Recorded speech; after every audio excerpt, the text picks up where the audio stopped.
This is Eric Hacopian, the host of PoliTalks, and we're honored to have as our first guest historian and parliamentarian Mikael Zolyan.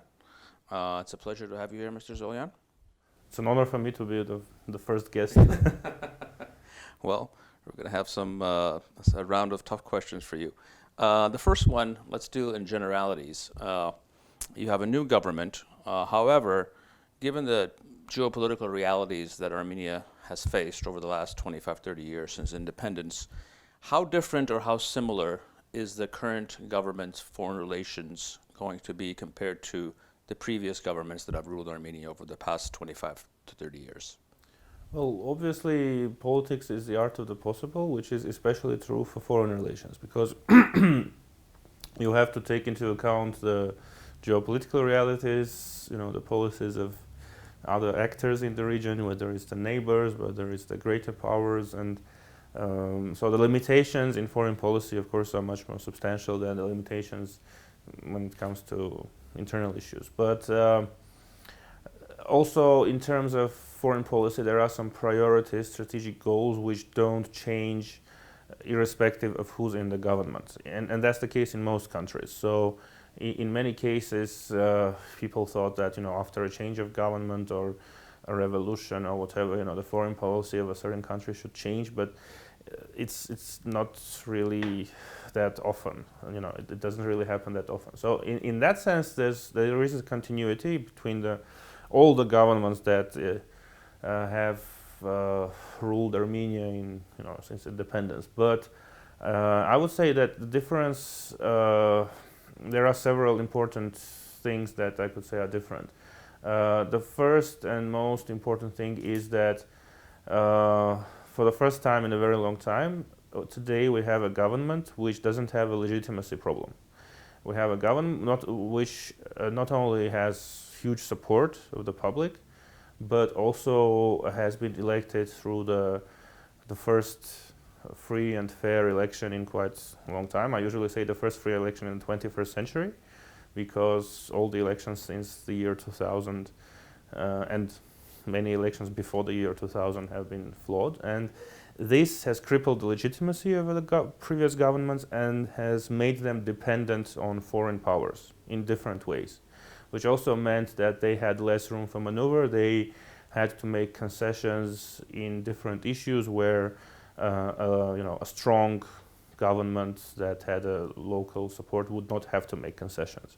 So from that comes the second difference, that the new government of Armenia has among its priorities the sovereignty of Armenia. This is the highest priority. Of course, obviously, we live in a modern world where it's a globalized world. It's a world of regional integration, regional alliances. So no country today, even the greatest powers of the world, can claim to have 100%.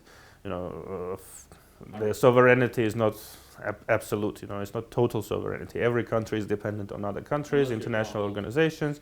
Yeah, but even we see how the strongest countries in the world, they still depend on others, and we also see how in some cases certain countries, they think that to restore their sovereignty, they have to leave certain international organizations or integration projects, and that has a very heavy price, as we see in case of Brexit. So, of course, we cannot say that we are striving for 100% sovereignty, but it's one thing when you are as a government, you are dependent on foreign actors to survive. It's another thing when you take the interest of the country as the highest priority, and based on those interests, you make certain alliances, you enter a certain process of negotiations. I'm not talking about Karabakh now. I mean things like negotiating with the European Union, negotiating with the Eurasian Economic Union,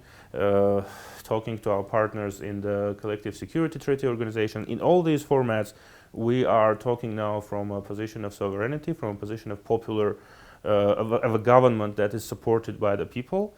And I think that already our international partners have noticed a difference in style.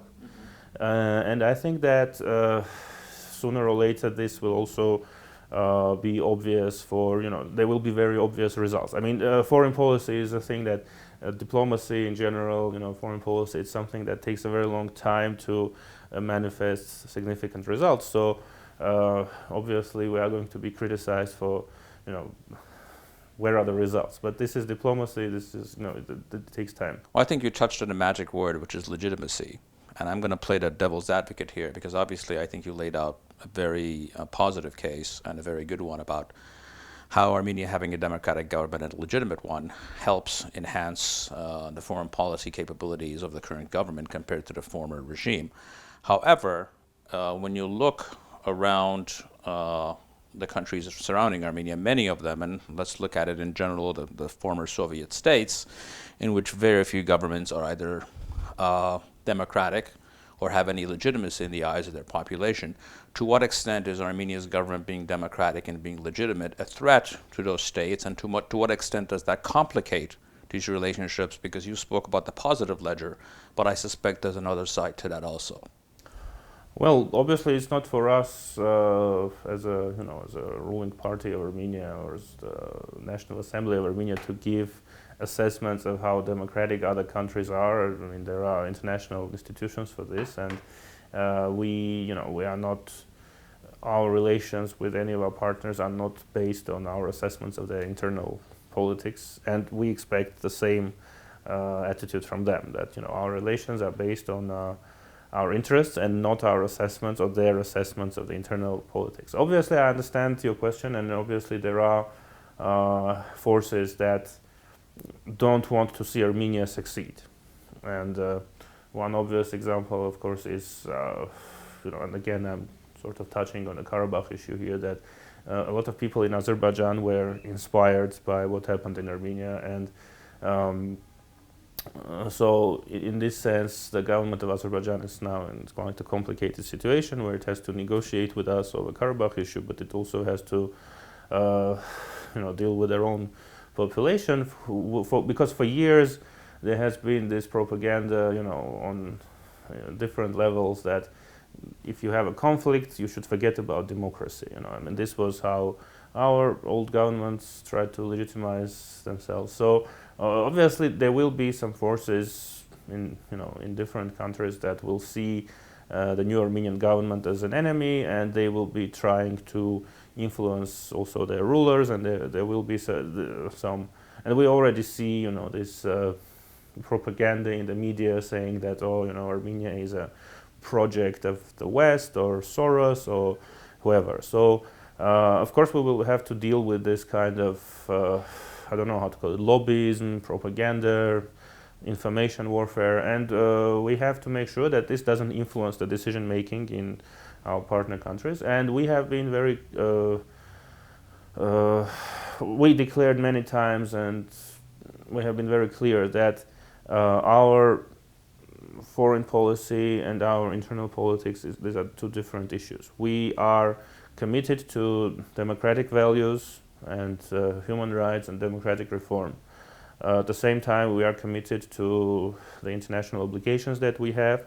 We are committed to further building our relations with Russia, to enhancing our participation in the Eurasian Economic Union, dealing with enhancing our participation in the Collective Security Treaty Organization, which also means dealing with some issues that exist in that organization and talking openly about that, which hasn't been the case in the past. And at the same time, we are also committed to further developing our relations with the European Union, with the United States of America, other countries, and we have many times said and repeated that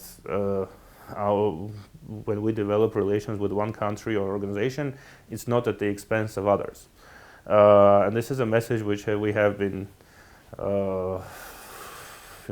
voicing many times on different platforms. And I understand that there are some stereotypes also in the world, and especially in our region, that if you are a democratic country, then this means that you have a certain geopolitical alignment and vice versa. And of course, Armenia is breaking those stereotypes. And I think this may be a temporary difficulty for our partners to understand, because this goes against some common truths and orthodoxies, but whether they do understand the nature of the processes that take place in Armenia, I think this will be an additional strength for us, because when you break those stereotypes, when you have a place in international relations system which is not standard, this gives you additional advantages.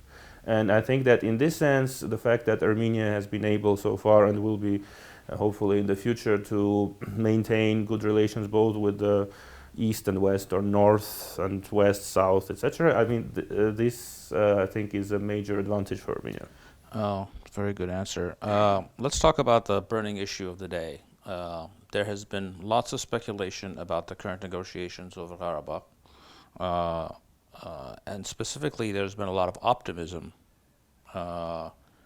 which no one really knows if it's warranted or not.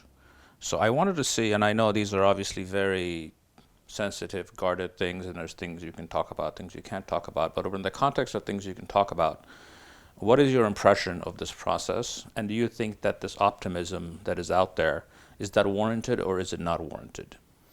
This optimism, I would say, my own approach to this, I would say it's cautious optimism, and the word cautious being the most important.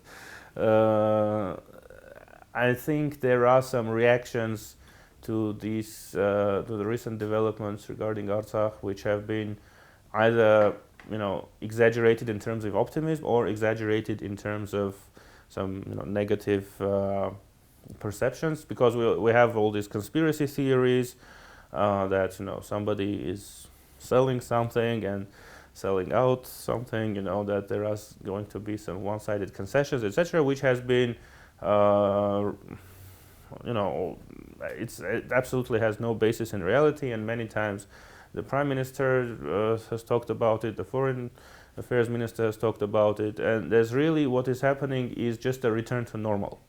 But because the situation has been so bad in terms of dialogue with Azerbaijan in the recent years, even this, very basic steps that are just aimed at restarting the dialogue, they seem like a huge deal. So basically what is happening now, I would call it, it's not even a negotiation, it's negotiation about negotiation. And this has been the case for many years since the ceasefire in 1994. But because in the recent years the situation has been so tense, and with all the incidents, with the April War, there has not really been any dialogue between the sides. So this creates, this new development creates either optimism or some negative perspective, depending on where you stand. And speaking in specifics, every negotiator has areas, things that they're willing to, there are lines that they're willing to cross, and then there's red lines that you're not willing to cross. And I don't ask you to speak on behalf of the government. What are the lines you're willing to cross, and what are the red lines you're not willing to cross in the process of negotiating peace in Karabakh?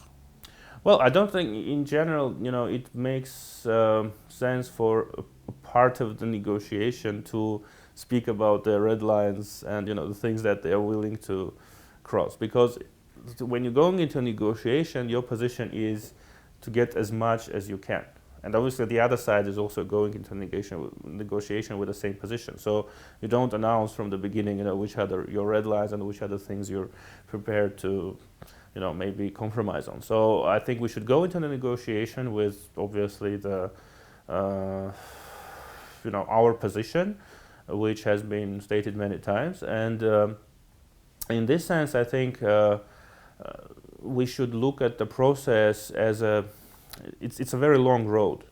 My analogy for it is, imagine there's a place you have to get, and you know where it is, and you sort of know how to get there, but there are a lot of hills on the way. So you have to climb one hill, and then you can see the next part of the road, and then you climb another hill, and then you can see how the road goes. But you're still here just before the first hill, so you don't see how the road goes. And in this metaphor, the hill which you have to climb is creating a normal atmosphere for negotiations, because in a situation when the other side is talking about taking lands through force, when it is glorifying people who have done certain atrocities, when the language of ethnic hatred prevails, when people of a certain ethnicity cannot enter the country.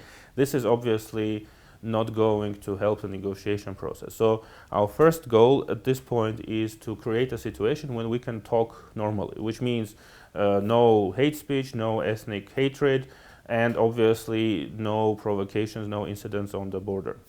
Well, one of the, I know you can't speak about this, but there's been on some level general consensus since 2001 Key West negotiations through the Madrid protocols, sort of what we know of the Madrid protocols, and the 2011 Kazan negotiations, which is essentially, land for status type of an understanding. And many of the people that are criticizing your current government are people who were party to these negotiations and were perfectly fine with the parameters of things that they're criticizing you on. How do you respond to them? Well, you brought it up. I completely agree that, these are people who had a very, I would say, they basically said one thing to the Armenian society, they said another thing to international community, maybe they said a third thing to the government of Artsakh. So obviously the new government is very different in terms of trying to be as open as possible. So we are, everything which is possible to talk about, we are talking about. So we saw how after meeting with Ilham Aliyev, Prime Minister Pashinyan went on Facebook and talked about the meeting and talked about, whatever is possible to say without harming the dialogue, we are saying it. So and we are also being more open with the international community, and we are also more sincere in terms of explaining our position. I don't want to criticize how it was done in the past. Obviously, people do as much as they can, but the negotiation process in the past has led nowhere. And the April War was a result of the fact that it was based on the wrong principles. I'm not talking about specific principles, but the general approach was that different sides, they tried to pressure Armenia into concessions, and Armenia sort of, some officials gave the impression that they were ready to do certain concessions, but then they said no, and in the end we had the situation which was deteriorating. Now I think we need a completely different approach. I'm not saying we have to start from scratch, but we have to restart this process. And I think a very important point has been made many times by Prime Minister Pashinyan, by other officials, that Artsakh has to be at the table. And we have a very important argument which we couldn't have used in the past, because one of the most important arguments is the following. Prime Minister Pashinyan can represent the citizens of the Republic of Armenia, but he cannot represent the citizens of the Republic of Artsakh because he is not elected by them, and he doesn't have any relation to them. He's not somebody who has links to the political elite in Artsakh. He's not somebody who has served as a, president of Artsakh, or at an official he doesn't position. have a connection to Artsakh in this sense. So anybody who wants a real progress in the negotiations would have, sooner or later, they should accept the fact that Artsakh has to be at the table. Of course, it's not going to happen in one day. It takes time. But you already can see how in the past, when we were talking about Artsakh being at the table, this was perceived as some kind of radical provocation. Provocation, or kind of radical Armenian nationalist approach, etc. Because I have experience of working as a political analyst, as an expert in all these formats, dialogue formats, multilateral formats. When we were saying that Artsakh has to be at the table, we always said, but your government is not saying that. So this was a problem. Now we are working to resolve this problem. Well, let's step away from Artsakh. Over the last year, since the revolution, this country has had tremendously positive press around the world, in the media, and even being called by The Economist as the country of the year, which is quite a remarkable achievement. In what way has your government tried to use this to enhance the country, specifically in the foreign policy area? And to what extent do you think it's failed to use this to enhance Armenia in the foreign policy area? Yeah, I think that's going to be where I will criticize our government and ourselves. I think we haven't used it as much as we could. And yes, there has been a lot of positive reports, but I think we should do more in terms of, I mean, the word marketing is not a good word because it's telling your story. Yeah, but we should tell more about what's happening in Armenia, because it is actually very interesting. Even if I was not Armenian, I would be completely amazed by what's happened in Armenia, because this situation when you have a very entrenched, corrupt, authoritarian regime or hybrid regime, whatever you call it, and then in a matter of weeks it's swept away without a single casualty, without a single car burned or a store looted. I mean, this doesn't happen every day. And then the continuation is also, I mean, the processes that we've seen in the last several months, it's all very interesting. And now we have a complete change of the political elite.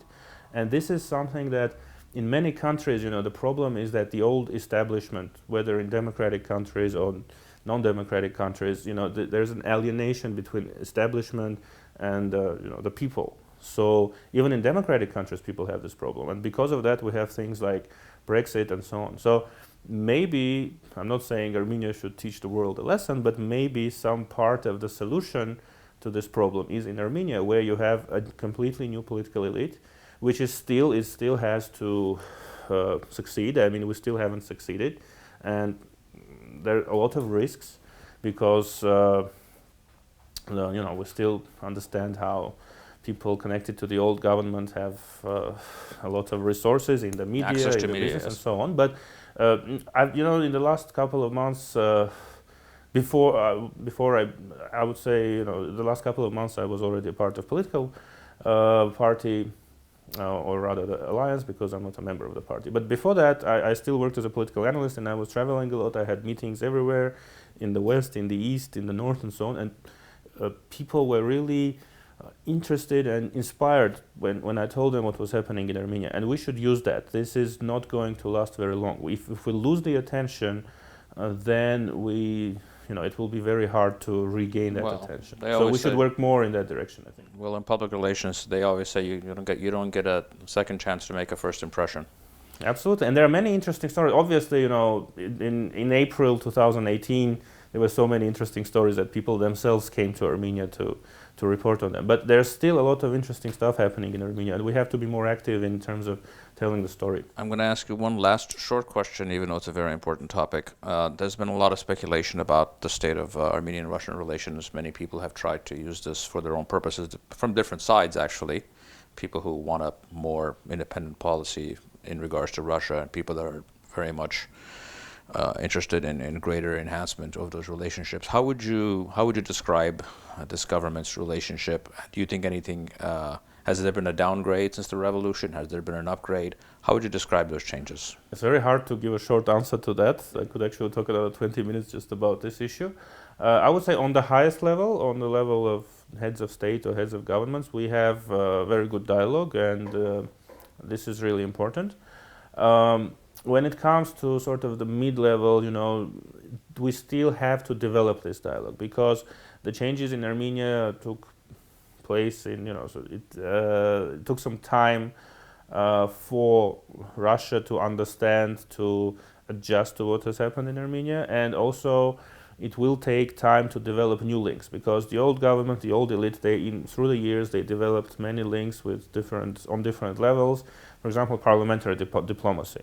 We didn't have a parliament basically until January, so we will have to develop these links now. But I think in general there is more or less positive approach on the other side as well. Of course, there are some forces, as I said, which are working against us, and they are quite powerful. They have some clout when it comes to media. They are able to plant certain stories, but in general, I would say that we have so far been able to maintain a good balance in our relations with Russia, and I think that this will only improve.